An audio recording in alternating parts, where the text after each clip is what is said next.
Je pisala rat.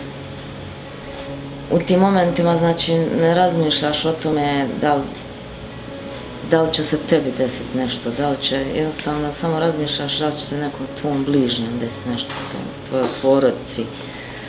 On je mene u neka doba, tad je bio jedan telefon, samo jedan, na koji su oni nas zvali, odnosno on je mene zovnuo i onako me panično rekao kao vadi me odavde, izvuci me odavde.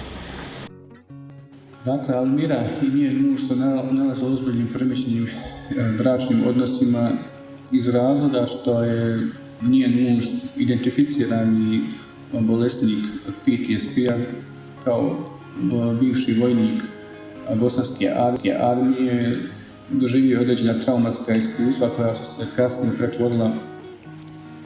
Porodični centar je dakle usmjeren na cjelokupnu porodicu.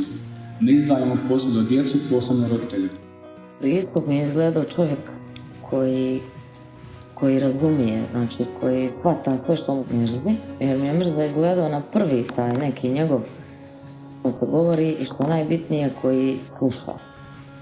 Znači sluša svaku riječ koju izgovoriš. To mi se svidilo i tad sam počela s njim razgovarati, njemu. On se ponudio da nas uključi u projekat. SOS-A program jačanja porodice u kojem ja radim ima preventivni karakter i upravo to je ta snaga da mi djelujemo i radimo sa porodicama prije nego što dođe do razdvajanja djece od roditelja.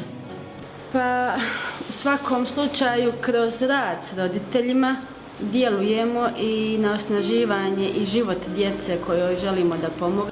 Naši timovi se sastoje od socijalnih radnika, pedagoga, psihologa i zajedničkim multidisciplinarnim pristupom pokušavamo da pomognemo porodici koja se uključuje u projekat.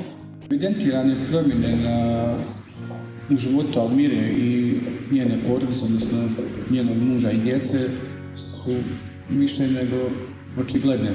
Dakle, njihova kvaliteta života je poboljšana, samim tim materijalna situacija, rekli smo da je popravljena njihovim zapanjem.